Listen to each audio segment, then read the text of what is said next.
Real estate is one of the simplest ways to build long-term wealth, and one of the easiest ways to get wrecked if you don't know what you're doing. So this show, it exists for one main reason: clarity. Me and Keith, we're talking deals, markets, financing, flips, all of it, but always through the lens of what's working, what isn't working, and why. I'm your host, Dayton Lindsey, and I promise you that this podcast is going to help you save time, money, and you from painful lessons. So, let's get into this.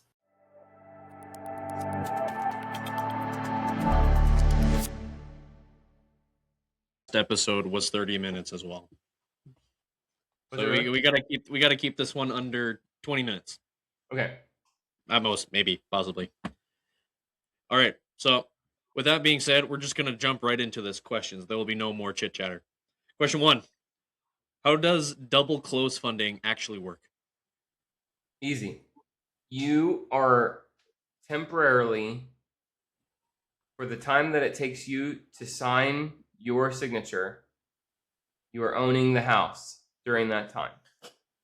That's it. That's how long you need the money for. You need the money for a day. You need the money for an hour, approximately. So let's say that I'm buying Adam's house for $100,000. And let's say that we're doing this in, there's a state that just recently outlawed wholesaling. But I don't remember which one. It was the most southern state, wasn't it? No. So I know that South Carolina is one. There's one that like literally 2 weeks ago or 3 weeks ago put out a new law. So South Carolina, you can't wholesale without being a licensed realtor. But you can double close anything, because you can close anything. I can buy any house that I want. I don't need to be a freaking realtor to buy a house. Ooh. So me and Adam, we agree on buying his house for $100,000. Smoking deal, because I know that I can turn around and I can sell it for $160,000. Sweet. Okay. Wholesaling is illegal for me in South Carolina because I don't have my license. Am I going to let that stop me from doing a deal? Nope. No. Am I going to switch my exit strategy if I know that this is the highest and best use of the house and it fits his needs and it fits my needs and it fits the needs of the business? Nope. I'm going to double close on it. So I'm going to call my buddy Jeff. I'm going to say, Jeff, I got this house. It's worth $160 as is. ARV, probably like $200. Only needs about maybe $10,000, $15,000. I need to borrow about $100,000 in order to purchase the house. And I already have a buyer lined up. He's willing to, I'm negotiating with him right now, but he's going to be willing to pay like $155,000. Let's say that I'm able to get it for $160. Sweet. So Jeff is going to wire the title company $100,000 so that we can purchase that house.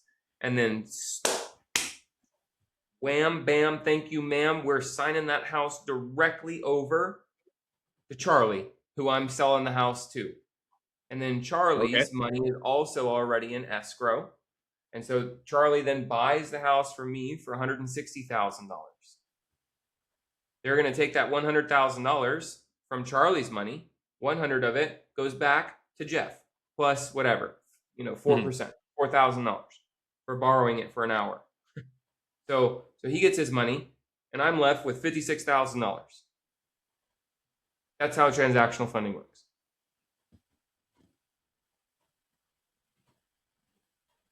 Transactional funding or the double close? Well, I guess that's both then.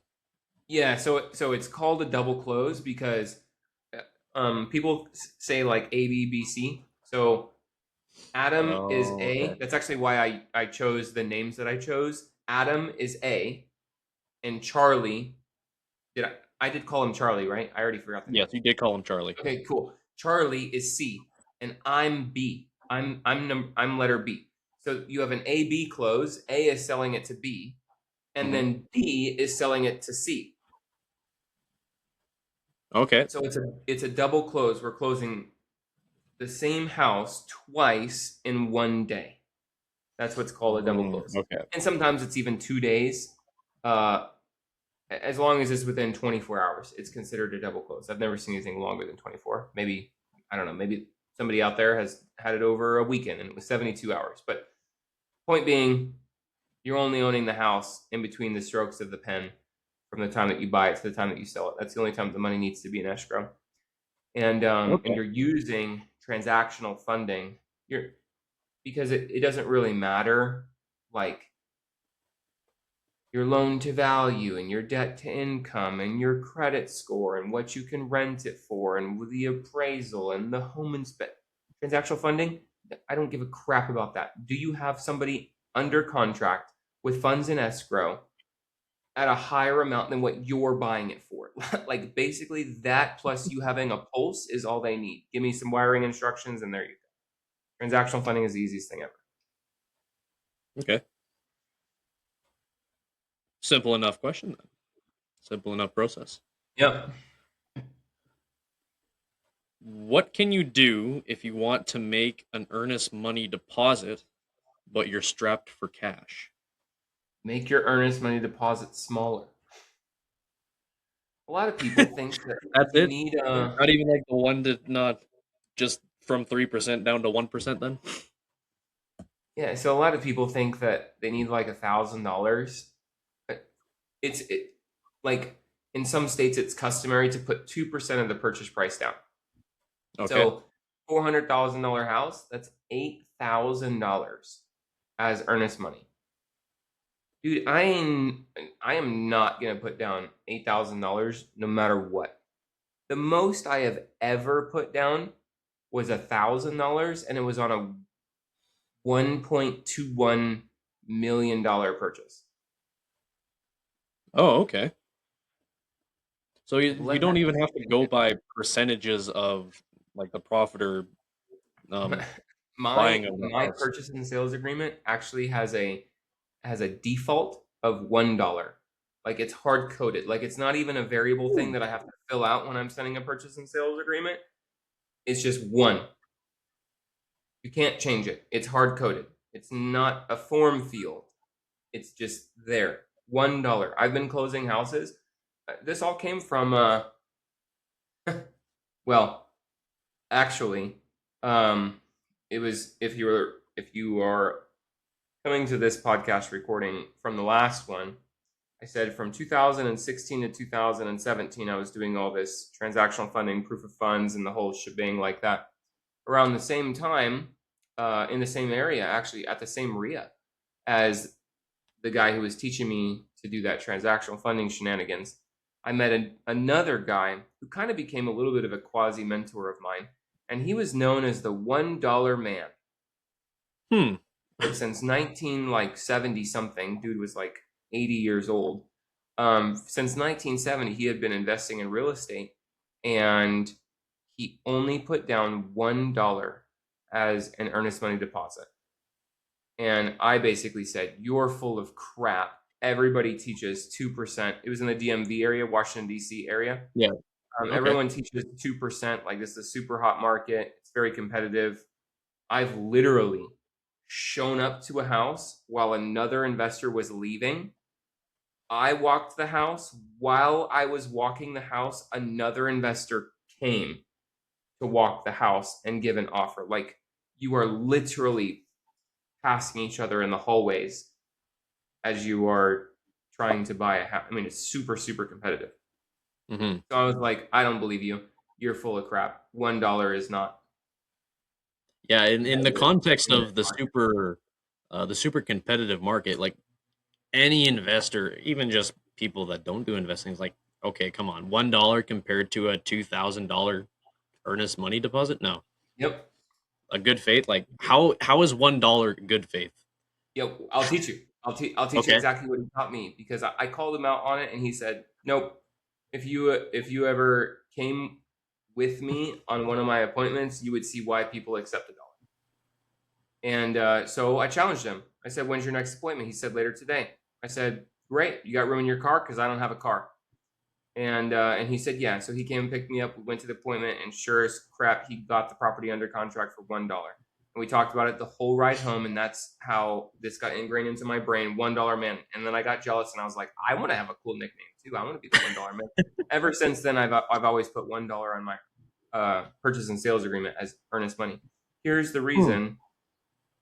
He's the one who taught me, actually, what we were covering in the last podcast episode. If somebody has an issue with your earnest money, they don't trust you. They literally are saying, without saying, I need you to put up, let's say that they're stuck on like $2,500. I need you to put up $2,500 because I don't know you, like you, trust you. I've never done business with you. And if you leave me in the dust, hanging high and dry, at least I've got my $2,500. Okay. So ask that person, do you trust me? The answer is no. I don't trust you. That's why I'm asking you to put up a good faith deposit so that I can take your $2,500 if you decide to go run away. People who trust you don't ask you to put up large sums of money. Also, I have a business to run. I have a business to run. If I'm making 3, 4, 5 offers every single day, let's say they're all $5,000. That's $25,000 a day. You got that kind of money? Not on hand. Yeah. In a month, $25,000 per day. There's 21 days in a month. That's 25 times 21. That's $525,000. That's $500,000 just in earnest money deposit, not even counting purchase price. I'd be straight out of cash in like 2.5 minutes. That's why, Mr. Seller, I choose not to be retarded. That's why, Mr. Seller, with all due respect, it's not even reasonable for you to expect this of me because I'm out here trying to make 5 offers a day. Even 100. You have $100, right, Dayton? Oh yeah, I definitely have that. Okay, therefore it's reasonable for you to give up $100, right? Again, let's do the math. $100 times 5 per day times 21 business days. 5 per day. That's right. $10,500 just in earnest money deposits. Okay, so let's push this out a whole year. That's $120,000 plus $120,000 a year. Okay. I would ask that seller, Mr. Seller, I totally understand that you feel like $100 is completely like worth it. That doesn't seem like a large sum of cash. However, if we were to run this as a business model just for 1 year, this is over $120,000. Can I ask you a personal question? How much do you make take home net from your W-2 job? It's probably we'll say 53,000. Yeah. So you're asking me to pony up 2.5 years of your compensation. Just for the chance at purchasing the house. Just because you go under contract doesn't mean that you're going to close it, right? Yeah. Give me a break, Mr. Seller. So at this point in time, we've already said I can't do 5,000. I can't even do 100. What's the next number that like psychologically comes to mind? 10. 10. Correct. It's not 1. Or 50, somewhere 1, there. you're weird. But 10 is the next number that comes to mind. So if somebody says, well, can you put $10? You know what I'm going to say? Dayton, be for real with me. Be so for real with me right now. If you need my $10 to be certain that I'm good on my word, let's just not even do business because there's clearly not 1 iota of trust between us. People do business with they know, like, and trust. Not only do you not trust me at that point, you definitely don't like me. That is a good way of looking at it. He's the one who taught me that gentleman. I don't even remember his name. Truth be told, he was an old geezer, super sweet. We do know his name. The $1 man. Yeah. $1 man. So if you're out there and you're strapped for cash, just lower your number one. This is a 2-step process. How do I do deals, Keith? If I'm strapped for cash, what do I do with this earnest money deposit? Step 1, lower your earnest money deposit. Make it $1 or make it $10. Number 2, get better at sales, which is the underlying root reason why somebody would require you to have a larger earnest money deposit, because they don't trust you. Back to salesmanship. Everything comes back to sales.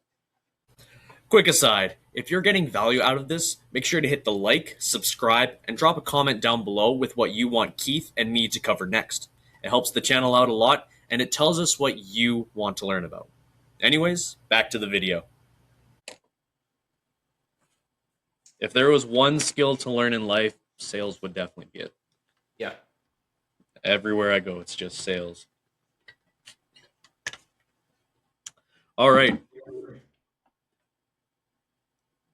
Final question of the episode.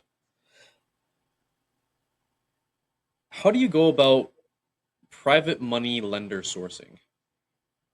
And I'll give you 2 scenarios, because private money usually revolves around, going to friends, family that you usually know. Those are the most that I hear about for private money lenders. What if let's say you're an immigrant, comes over, gets into real estate investing, and they have no close family over here in the US? What would be the way to go about private money lender sourcing if you were in his specific situation? Yeah. So let's just be super, super clear that I'm gonna box us into a corner. Let's say that all of your family is overseas. You didn't attend school here, so you have no school relationships. You've never lived in America, nor has any of your family. You have no historical ties here. Let's say that you're not a religious person, therefore you don't go to church, and have good relationships there, and you have terrible, debilitating social anxiety, and you don't even go out to eat ever. Like, you literally just You're like, the here, world is back against you on this one. You've never been outside your house. Like, this is literally like every bad thing. The world is just stacked against you. The odds of you doing this are seemingly impossible. Well, first, shut up and don't have a pansy attitude, and go out there and get what you want. And how you would do that, there's virtual ways and there's in-person ways. By the way, I'm going to answer this in like just a couple of minutes, but I literally have like 15 hours of in-depth coaching on exactly where to go, exactly what to say, exactly what to do, and exactly how this game is played. Paperwork, scripts, mindset thing. I mean, the whole shebang. Again, I'm very good at raising private money. I love raising private money. So I'm going to go surface level 101 very quickly right here. And then just know that you can get my funding formula for $47. You can learn this very, very good. There's virtual, and then there's in person. When it comes to virtual, find a local real estate investing group on Facebook. So for me, I live in Melbourne, Florida. So I could type in Melbourne, Florida real estate investors. What county is this? Brevard County. Brevard County real estate investors. What area is this? Space Coast. Space Coast real estate investors. What's the nearest metropolitan city? Orlando. Orlando real estate investors. Get my point? We're just going to like start here, and we're just going to start to expand a little bit. Yeah. Even freaking get, what state am I in? Florida. Florida real estate investors. What's the counties next to me? I actually don't know that answer. That's terrible. Treasure Coast is right below. Whatever. I have to Google it. But you would start expanding your search results on Facebook, and you join all these groups. Then you don't have to make friends with these folks. Just say, here's the numbers of my deal. Looking in need of private capital. ARV, 300,000. Repairs, 20,000. Mortgage, $100,000. Seller needs $20,000 to walk away. Net profit, estimated net profit, $90,000. Here's a link to my deal analyzer, to pictures, to the signed title commitment, the scope of work, to the home inspection, to the CMAs, to the deal analyzer, if I haven't stated this, like, here's all the things that you need to know to decide whether this is deal or no deal. I mean, you literally consolidated all the information. If they have to ask you a question, hey, what about this? Do you have this? No, you haven't done your job right. If there's even one person who asks you one question, you haven't gotten all the information in the right spot. You're consolidating all this information. You're giving it to them on a silver platter. There's a golden rule, right? There's a golden rule. If your mama taught you right, your mama taught you the golden rule is do unto others as you'd have them do unto you. That's the golden rule of life. Now, the golden rule of business is he who has the gold makes the rules. So when you're going to a wealthy person and asking for their money, do everybody a favor. Don't show your ass and have your ducks in order. Don't waste their time. Give them all the information that they need. Present it to them on a silver platter so that they can make a decision, deal or no deal. That's it. That's on you. The same exact process, instead of joining these Facebook groups and posting this thing, those same groups have events. I literally just spoke at my buddy's event 2.5 hours north. They invited me to come up and speak to their group. I'm actually going back to speak it as their keynote in 2 weeks. Sweet. Go up to the speaker. Typically, speakers are well connected. Typically, speakers have a good reputation. Otherwise, they wouldn't be invited to speak anywhere. Say, hey, don't ask them for money, but say, hey, who do you know who might be interested? Go to the president, to the secretary, to the treasurer, to the vice president of the RIAs. RIA is spelled R-E-I-A, Real Estate Investor Association. Pay money to get in the room. They often hold free events at like a restaurant, right? So you're literally just paying for a $30 meal or so. And then other times they have like a membership where you pay an annual membership. It's $120. It's $200 for the whole year, right? Or like a guest pass is $20 for a day. Sweet. Pay your $20. Get into the room. When somebody says, hey, are there a lot of RIA events, they'll say, there's different formats of this, but haves, needs, and wins, or something like this. Like, I have this, I need this, and here's something cool that happened to me. Or there's another one like thorn, rose, and seed. Like, this is the thorn in my side. This is the rose that's blooming. This is a cool thing that's happening in my life. And here's a seed. Okay. Here's a new thing that I'm starting. If anybody would like to support this, then this is an effort, right? So there's these different kind of weird things that these groups will do. That's your time to get out of your head, raise your hand, stand up, walk to the front of the room, and present your case. Know your numbers. Hey, y'all, my name's Keith Gillispie. I'm a former Marine. I just moved here from Hawaii. I have no idea who any of you are. I'm from a foreign country. But I have a deal. I'm pretending like I'm this person, right? Yeah. But I have a deal. ARV, if you want to write these notes down, ARV is, I don't even remember any of these numbers. It was like $300,000. There's a mortgage of $100,000. The seller needs $20,000 and needs $20,000 in repairs. Looks like I'm going to make about $90,000 on this house. If anybody's interested, I have a QR code on that paper over there. You can scan it. It has pictures of the property. It has a full workup on the deal analysis, including comps, CMAs, appraisal, scope of work created from the home inspection that you'll also find there. There's a full video walkthrough. There's a signed title commitment. Basically, everything is there ready to rock and roll. If you're interested after scanning that QR code and looking through that stuff, my phone number is right below that QR code. Shoot me a text, give me a call, email me. Happy to meet any of you in person. That's it. Y'all have a wonderful night. Done. What was that? Like a 1-minute spiel? 90 seconds maybe. If you Yeah. got, I have gone up and done that in a room. I even tell the story of me going and wearing a dunce hat. I took a with mind. the cone and everything, the dunce cone. Never mind. Yeah.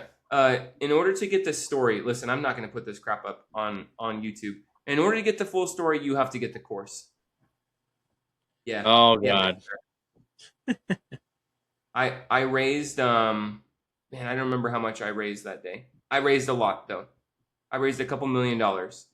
And how I raised it was very unique and very funny, and people still remember me from that one RIA event. People still remember me, probably both in odd ways as well as good ways. It was like, wow, that guy is, he's weird.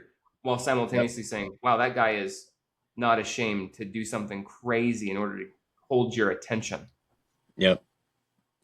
Marketing on top of that, with the dunce cap, marketing pro tip is, and this is something that's been taught to me with my coaches when it comes to marketing, and that is different is better than good or better. Yes. Different is better than good. Like, you can do good marketing, but if it's something different, like the dunce cap you were talking about, people remember that. It's out of the blue. It's just new. It's different. It catches your attention. Or if you're just networking, and one of the ones I've seen that I really thought was, when it comes to selling your copywriting services, some guy went around with lollipops, and he handed them people lollipops with cards on it. It says, "Want copy that doesn't suck? Here's me." And it's like lollipops. So it's something super memorable and different. And that was a good marketing play. I remember, I'm like, God dang, that guy. I should have thought of that sooner. But I remembered him. Right. Cool. I think that's it for today, right? Yeah, that's all the questions I have for this one. Fabulous. So if you haven't already, go get buy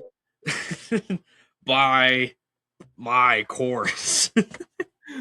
Oh gosh. All right, y'all. Thanks for tuning in. If you have any questions that you want us to answer in the future. Well, you say us, but it's just you answering. Yeah, that's right. I'll gladly answer any questions that you guys have for me, but if it's real estate, I would suggest, I don't know, on my screen you're over here, so I hope it's the same on your screen, but ask Keith, not me, about submit real your estate questions.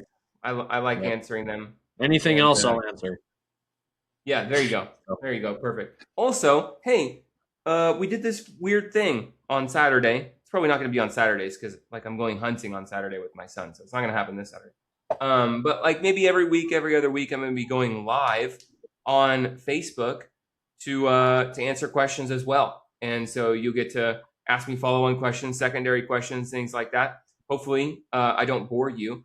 And if you like this, it's even more fun when there's a whole bunch of people in a Zoom room. So feel free to follow me on Facebook. Yep. It is typically going to happen on a Friday night or a Saturday night.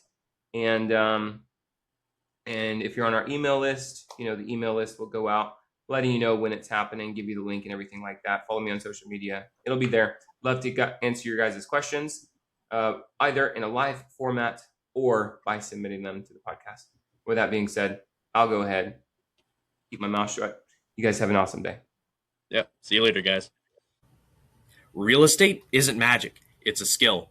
And the people who win long-term are the ones that keep stacking the reps. That means learning, analyzing, staying patient, and making good decisions. If you want to keep building that skill with us, make sure to subscribe and send this to someone who needs to hear it, because I know you know someone that needs to. Anyways, that's all for today. Take care.